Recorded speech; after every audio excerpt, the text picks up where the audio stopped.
Hello everyone. তো ছোটো একটা পডকাস্ট আছে, তো ওই পডকাস্টটাও দেখতে পাবে ভিডিওর সাথে। তো কেমন লাগলো কমেন্ট করে জানিও। Hi, this is Piyush Chatterjee from Sinscart entertainment official. আসছে চণ্ডী এবং সেই চণ্ডীর ডাবিংয়েই আমরা ছিলাম এতদিন ধরে। আজকে শেষ হলো আর এডিটিং এখনো চলছে। কাল বাদে পরশু আমাদের রিলিজ। সো বুঝতেই পারছো আমাদেরকে দেখে, যে আমাকে অ্যাটলিস্ট দেখে, যে কি অবস্থা চণ্ডীর জন্য। তো অবশ্যই আমরা সবাই মিলে খুব পরিশ্রম করে কাজটা করছি এবং কাল বাদে পরশু যখন রিলিজ হবে, আই থিঙ্ক তোমরা তার রেজাল্টটা দেখতে পাবে। একটা ইন্ডিপেন্ডেন্ট কাজ হিসাবে আমরা যে এফোর্টটা দিয়েছি, এটা আমার মনে হয় খুব কম ইউটিউবের আমাদের মতো যাদের ছোট চ্যানেল আছে, যাদের একটা মিনিমাম 1000, 1500, 2000 চ্যানেল আছে, সেই সমস্ত চ্যানেলের যে কন্টেন্ট, তার থেকে আশা করছি আমাদের কন্টেন্টটা একটু আলাদা লাগবে। প্রত্যেকেই ভালো কাজ করে, ভালো কাজ করার চেষ্টা করে, বাট আমাদের কাজটা আমার মনে হয় কি স্কেল অনুযায়ী বা ওভারঅল টেকনোলজি অনুযায়ী আমাদের কাজটা কোথাও মনে হবে কি একটু আলাদা তাদের থেকে। তো আমাদের সাথে যারা কাজ করেছে তাদের মধ্যে সবাইকে আমাদের আমি ইন্ট্রোডিউস করাতে পারছি না এই মুহূর্তে, বাট আমার কাছে তিনজন আছে। ফার্স্ট আমি ডেকে নেবো প্রীতমকে। প্রীতম আমাদের হিরো। নমস্কার। প্রীতম হচ্ছে আমাদের এই কি বলবো, আমাদের গল্পের একটা ওয়ান অফ দা কি বলবো, মুখ্য চরিত্র যাকে বলে, যে চরিত্রটা না থাকলে কোথাও গিয়ে একঘেয়ে হয়ে যেত ছবিটা। আমার মনে হয় পার্টিকুলার খুব ভালো নুনের কাজ করেছে, নুনটা একদম ব্যালেন্স আছে, রাইট? সেটা দর্শক বলতে পারবে। হ্যাঁ, দর্শক। আচ্ছা দর্শক, তোমরা অবশ্যই প্রীতমকে দেখো এবং প্রীতমের হয়ে একটা করে লাইক, কমেন্ট, শেয়ার করে দিও। নেক্সট আমাদের সাথে আছেন স্টোরি রাইটার দা নবনীল ভট্টাচার্য। তুই অ্যাক্টিং করেছিলি না? আমি শুধু জানি ও গল্পটা লিখেছে, কারণ এটা জানাটা খুব ইম্পর্টেন্ট। অ্যাক্টর হিসাবে তোকে সবাই দেখবে। সিনসকার্ট এন্টারটেনমেন্টে যখন আসবে চণ্ডী, তখন সবাই দেখবে। বাট আমার মনে হয় স্টোরি রাইটার হিসাবে কতটা ওর অবদান আছে এই ছবিটা যখন দেখবে, আশা করছি বুঝতে পারবে যে আমরা দুজন মিলে যে কাজটা শুরু করেছিলাম আজ থেকে 1.5 বছর আগে। হ্যাঁ, একটা কাজ যেটা 10 দিনে নেমে যায়, আমার কাছে যদি প্রডিউসার থাকে এটা আমি 10 দিনে নামাতে পারি।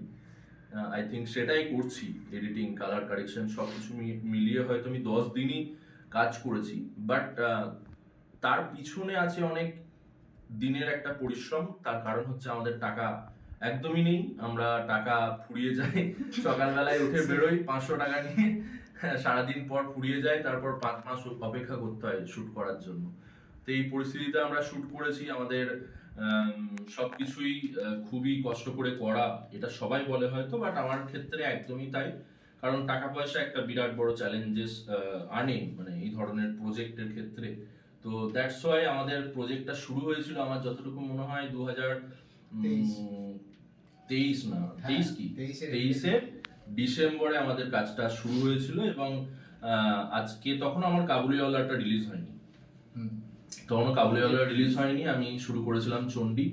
এবং আজকে 2025-এর মার্চ, মানে প্রায় 1.5 বছর হতে চললো। তো আমাদের খালি মনে হতো কি কাজটা কবে আসবে, কিন্তু হ্যাঁ সত্যি, মানে সত্যমদার কথা বলবো। সত্যমদা যিনি আমাকে ডাবিং স্টুডিওটা পুরো দিয়ে দিয়েছেন 10 দিন ধরে। হ্যাঁ, এই স্টুডিওটাই দিয়ে দিয়েছেন 10 দিন ধরে। এটা অনেক বড় করে বানানো হবে, মানে অ্যাকোস্টিক করা হবে। তোমরা সবাই সত্যমের কাছে এসো, সত্যমদার কাছে এসো। হ্যাঁ, কারণ সত্যমদা সত্যি শিবের মতো আমার পাশে দাঁড়িয়েছে। সত্যমদা না থাকলে আমি মনে করি এই কাজটা আসতো না। কারণ সত্যমদা আমার মনে হয় যে ভাবে আমাকে সাহায্য করেছে অর্থনৈতিক দিকে, সেটা আমার মনে হয় যে কোনোভাবে কারোর পক্ষে সম্ভব নয়। ঠিক আছে, একটা কন্টেন্ট বানানোর জন্য ডাবিং একটা বিরাট বড় ইস্যু। মানে আমি তো ভেবেছিলাম ল্যাপেলে বানিয়ে দেবো, বাট মনে হতো যে ল্যাপেল একটা ভালো কোয়ালিটির সাউন্ড থাকবে না। তো আজকে যেটুকু সাউন্ড তোমরা শুনতে পাবে, যদি ভালো লেগে থাকে সেটাও সত্যমদার জন্য, আর যদি খারাপ লেগে থাকে অবশ্যই কমপ্লেন করবে। সত্যমদার ফোন নাম্বার ডিসক্রিপশনে দিয়ে দেবো। আর একটা কথা, আমি অনেকক্ষণ ধরে নিজে বকছি, একটু সাইড যাই। এই দুজনের বন্ধুত্ব নিয়ে কিছু বলো। আচ্ছা, তো প্রীতমকে আমি চিনি বহুদিন ধরেই, মানে যেমন আমার পিরুজদা বললো আমাকে যে আমি স্টোরি রাইটার, তো আমিও কিছু কখনো কাজ করার চেষ্টা করেছি, তো তখন থেকেই আমার আলাপ। তো যখন আমি গল্পটা লিখি তখন আমি ভাবিনি যে এরকম একটা চরিত্র আসতে পারে গল্পটার মধ্যে, মানে গল্পটা আমি খুব কম্প্যাক্ট ভাবে লিখেছিলাম। তো তখন আমি প্রীতমকে এই কাজটায় ইনক্লুড করা এবং এত সুন্দর একটা চরিত্র পুরোটা ইম্প্রোভাইজেশন করার কৃতিত্ব পুরোটা পিরুজদার উপর যায়। মানে আমরা দুজন মিলে যখন স্ক্রিপ্টটা লিখেছি থ্যাংক ইউ দুজন। তখন প্রীতমের কথাটাই আমাদের প্রথম মাথায় এসেছে যে এরকম একটা চরিত্র, প্রীতম আগেও অনেক কাজ করেছে কিন্তু কোথাও গিয়ে এটা ওর কাছে একটু অন্যরকম অভিজ্ঞতা, অনেক দিন দিয়েছে আমাদের, অনেক হার্ডওয়ার্ক করেছে এবং অনেক ভালো অভিনয় করেছে আমার সাথে। মানে পুরো মনে হয় ওর সাথে আমারই সিন বেশি ছিল। হ্যাঁ আর এটা দর্শকরা বলবে যে আমাদের দুজনের বন্ধুত্ব কেমন লেগেছে। তো এইটুকুই আমার বলার। প্রীতমকে আমি বহুদিন ধরে চিনি এবং এটা বোধহয় ওর সাথে আমার 2 বা 3 নম্বর কাজ, কারণ এর আগে আমি মোটামুটি কিছু আমি ডকুমেন্টারি কিছু নমিনেশনের আগে কাজ করেছি, তো এটা একটু অন্য জনারের কাজ, একটা কাজ যেখানে আর একজনের নাম যাকে না বললেই নয়, দা টাইটেল, যাকে নিয়ে এই ছবিটা চলে আসে, title of the film Megha. আসো আসো না আসো, না, চলে এখন আসো। মেঘা না, এখন শুধু ঈশা। এখন ঈশা। ওর চরিত্রটার নাম হচ্ছে ঈশা। হুম। এবং বাকিটা তুমি বলো, তোমার এই কাজটা করে কেমন লেগেছে? খুব বাজে লেগেছে 3 বছর ধরে। না, আমি দর্শক একটা শুনছে। ভালো কথা বলবো না, কারণ ওকে বলেছে ভালো কথা বলে লজেন্স দেবে, কিন্তু আমার গলা বসে গেছে, লজেন্স খেতে পারবো না। ও প্রচুর খেটেছে এই কাজটার জন্য, মানে অনেক দিন এমন সময় ডাবিং দিয়েছে। করিয়েছে যে গলা বসিয়ে দিয়েছে। আচ্ছা, আমি এখানে বলি সেটা হচ্ছে যে আমি ভাবতাম মেঘা একদম অ্যাক্টিং পারে না, তাই মেঘাকে নিয়ে সিরিয়াস ছিলাম না, বাট চণ্ডী করার পর আমার মনে হয় যে ও নেপথ্য ছাড়া সবই ভালো। হ্যাঁ সত্যি, ও অ্যাক্টিং করার সময় বা অ্যাক্টিং এর ডাবিং যখন করেছে আমার মনে হয় সেটা মানে কর্নারে কর্নারে দেখতে হবে প্রজেক্টে। বাট পার্সোনালি আমার খুব খেটেছে ছবির জন্য। পোস্টার দেখেই বুঝতে পারছো, প্রথম পোস্টারই একটা বুম ব্লাস্টিং একটা না এরকম একটা বেরিয়ে এসেছে। চরিত্র করে তোমার কেমন লাগলো এটা তো সবাই জিজ্ঞেস করে, ছোট্ট কিন্তু করে একটু বলো। এই চরিত্রটা যদি সত্যি সত্যি তোমার সাথে মিলে যেত, মানে এই ঘটনাগুলো, তাহলে তুমি কি করতে? এটা ভালো প্রশ্ন। তোমার এখন কিছু আসবে না, গন্ডগোল হয়ে যাবে, এরকম এত কঠিন প্রশ্ন। না বাবা, আমি সিম্পল। অ্যালুমিনি ক্লেম করতো। না না, একদমই অ্যালুমিনি ক্লেম Screen করতাম না, reveal হয়ে যাচ্ছে। কারণ বাকি বলো। প্রত্যেকটা মেয়েরই চণ্ডী হয়ে ওঠা উচিত। আমি একদম মনে করি। একদম। আচ্ছা, হুম। তুমি চণ্ডীটা ঘরে ঘরে তুমি আমাকে একটা প্রত্যেকটা কথা মেয়ে বলো যে এই যে প্রজেক্টটা তুমি করেছো, হ্যাঁ। হ্যাঁ, এই প্রজেক্টের সবথেকে খারাপ সিচুয়েশন এবং সবথেকে ভালো সিচুয়েশনটা তোমার সাথে কি ঘটেছে? একটাও ভালো সিচুয়েশন ঘটেনি, সব খারাপ সিচুয়েশন ঘটেছে। কি? প্রথম দিন শুটে গেছি, ঝামেলা করে আমাকে বার করে দেওয়া হয়েছে, কত কিছু কথা শোনাচ্ছে। শুট বন্ধ, ডিসেম্বরে শুট শুরু হয়, তারপরে কি আবার জানুয়ারিতে শুট শুরু হয়েছে। আমাকে বলেছে তোকে নিয়ে আর কাজ করবো না। আমার জন্য ভালো অভিজ্ঞতা একটাই গল্পটা আমার। বাকি আর কিছু নেই। আমার ক্ষেত্রে এটা সত্যি প্রযোজ্য কি কারোর সাথেই আমার ভালো অভিজ্ঞতা নেই, কারণ আমার মতো ডিরেক্টর যে নিজেকে সত্যজিৎ রায় ভাবিনি অবশ্যই, But হ্যাঁ মানে ভালো ডিরেক্টর হওয়ার স্বপ্ন সবাই দেখে, আমিও তেমনি এক্সট্রাঅর্ডিনারি কিছুই না। বাট হ্যাঁ মানে আমার কোথাও গিয়ে মনে হয় ইন্ডিপেন্ডেন্ট কাজে যদি আমি ডিরেকশন করি, কোথাও গিয়ে প্রত্যেকের একটা টক্সিসিটির ব্যাপার লক্ষ্য করে। ওটা কাজ রিলিজ হওয়ার আগে অবধি, রিলিজ হওয়ার পরে আবার হ্যাঁ, চলো একটু বসি। আমি এরকমই, মানে আমি কাজটাকে খুব ডেডিকেটেডলি করার চেষ্টা করি, শুধু ডেডিকেটেড সবাই, কিন্তু আমি খুব নিখুঁত করার চেষ্টা করি, জানি করতে পারি না সেটা তার জন্য সবার মাথা খেয়ে নেয়। না আমাদের কাজটা খুব যেটা ভালো ব্যাপার হচ্ছে, আমাদের এই টেকনোলজির দিক থেকে আটকে যাই, কখনো বাজেটে আটকে যাই, তারপরেও গিয়ে যে যেটুকু পারি সেটা সাহস পাই যে এরকম মানুষগুলো থাকে বলেই যে কি আছে করবো, চ দেখি কি হয়, আলটিমেটলি তো দেখি, না হলে বন্ধ করে দেবো।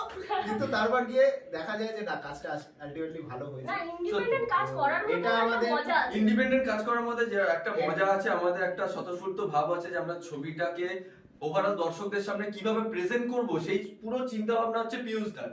শুধু আমাদেরকে কাজ না, আমার করেছে একার মানে- কথা বললে ভুল হবে, আমি এটা বিনয়ের সাথে বলছি না, এটা সত্যি যে আমি কোনো না কোনো ভাবে কিছু ভাবি, ঠিক আছে, ভাবার পর আমার মধ্যে সেটা থাকে না, মানে আমি সবাইকেই ফোন করে করে বলি যে এটা করলে কি হবে, ওটা করলে কেমন হয়, এই এক্সিকিউশনটা আমি ভাবছি, ওই এক্সিকিউশনটা, কখনো কখনো সেটা ভাড়ামো মনে হয় কারো কারো, বাট আমার মনে হয় সিনগুলো দেখলে প্রত্যেকে সেটা বিচার করবে। এনজয় করবে।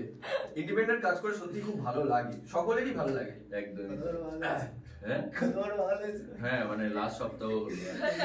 3বার এখনো অব্দি বাল হয়ে গেছে, ঠিক আছে? 3বার এমনও হয়েছে যে আর কথা হয় না। হ্যাঁ, কারণ সম্পর্ক ব্যাপারটা শেষ করে সম্পর্ক দিয়েছে। শেষ, ব্লক হয়ে ব্যাপারটা গেছে। হচ্ছে যে আমি অ্যাকচুয়ালি যেটা বানাতে চাইছিলাম সেইটা কেউ বুঝতে পারছিল না। তার কারণ হচ্ছে কারোর কাছে স্ক্রিপ্ট ছিল না, ঠিক আছে? মানে এই আমাদের বাচ্চা- on spot script হয়েছে। এটা ওরা এমন শুট একটা করতে কাজ, গিয়ে না, এটা ওরা একটা শুট কথা। করতে গিয়ে কানার মতো শুট করেছে, আমি কানার মতো এটার করে এমন করেছি। একটা কাজ, এই গল্পটা শুধু একটা সিনপসিস আমার লেখা, সেটা ছাড়া কোনো রিটেন স্ক্রিপ্ট, কোনো এমনও স্ক্রিপ্ট হয়েছে কিছু নেই, scene- কিন্তু সেটা একটা কাজ হয়ে গেছে। এমনও হয়েছে সিন শুট করছে, পেছন থেকে প্রম্পট হচ্ছে, মানে তার আগে পর্যন্ত ডায়লগ যায় না, ডায়লগ বানানো হচ্ছে, শুট একদমই তাই, কারণ আমি লিখতে ভালোবাসি না, পড়তে ভালোবাসি না, তো আমি বলতে ভালোবাসি, শুনতে ভালোবাসি। On মানে spot পুরো dialogue পড়ি। বানানো হচ্ছে, আমার shoot পড়ার হচ্ছে। আমার পড়ার উৎসটাই হচ্ছে আমি শুনতে ভালোবাসি। মানে যে কোনো জিনিস পড়তে ইচ্ছে করলে সেটা সম্পর্কে যা হচ্ছে ইনস্ট্যান্ট। জানতে ইচ্ছে হলে সেটা আমি শুনি, আর যদি কাউকে কিছু বোঝাতে হয় সেটা আমি মুখে বলি। বাট আনফরচুনেটলি প্রত্যেকে খুব ভালো অ্যাক্টর, তো তার জন্য আমি মুখে বলে দিয়েছি আর তারা উগলে দিয়েছে। আহারে। খুব ভালো অ্যাক্টিং। এখানে এটা কারোর একার প্রজেক্ট তো বলা যাবে না, একটা পার্টিকুলারলি বলতে গেলে এখানে সবার সেম ইম্পর্টেন্স আছে একদম। কাজটা। একদম। চণ্ডীটা একটা টিম, আর চণ্ডীটা হ্যাঁ, করতে আজকে না, একটা আমরা জিনিস একটা ঘটেছে, খুব সেটা হচ্ছে এটা বলি, সেটা হচ্ছে যে আমাদের প্রজেক্টের দুটো গানই 8 তারিখ অ্যাভেলেবেল হয়ে যাবে হয়তো সমস্ত অডিও প্ল্যাটফর্মে, ঠিক আছে? বাহ। তো অডিও প্ল্যাটফর্মে আমি বলেছিলাম যে মেঘা যেহেতু চণ্ডী ছবির হিরোইন, তো মেঘার পোস্টারটাই, মানে পোস্টারে শুধু মেঘারই ছবি থাকবে, ঠিক আছে? তো মেঘা কি বলেছে সেটা বলো। না, আমি বলেছি যে এখানে যেমন মানে আমি যেমন কাজ করেছি সবাই কাজ করেছে, আমি একা কাজ করিনি। চণ্ডী প্রজেক্টটাই আমি যেমন যতটা এফোর্ট দিয়েছি সবাই সেম এফোর্টটা দিয়েছে, তাহলে আমার কেন পোস্টারটা একা যাবে? সেখানে কৃতিত্বটা সবারই, তাই শেয়ারটা সবাই মিলে করে নেব। আচ্ছা, আমাদের বাজেট ছিল না বলে আমরা একটা ঘরের মধ্যে এরকম নরমালি একটা ভিডিও বানানোর চেষ্টা করলাম তাও আপনাদের ফ্যান না উদ্দেশ্যে। চালিয়ে, এসি না চালিয়ে, একদম। গরমের মধ্যে। একদম। তো সবাই দেখো ভিডিওটা আর অবশ্যই এনজয় করো। সিনস্কার্ট এন্টারটেইনমেন্ট অফিসিয়াল এবং চণ্ডী দেখতে যেন ভুলো না। 8 তারিখের জায়গায় 9 তারিখ হলে- সকলে দেখবেন। না, 8 তারিখে যেন 9 তারিখ হতে পারে, কারণ এখনো ডিরেক্টরের কনফার্ম নয়, এডিটিং কমপ্লিট নয়, তাই 9 তারিখ আসার সম্ভাবনা 99% আছে। হুম। আর 1% আছে 8 তারিখ আসার, তাই যদি 8 তারিখে জায়গায় 9 তারিখে আসে, ক্ষমা চেয়ে নিচ্ছি। এডিটিংটা আজকের মধ্যে রেডি করে কালকে রিলিজ করে যাবে। চলো চণ্ডী, হিপি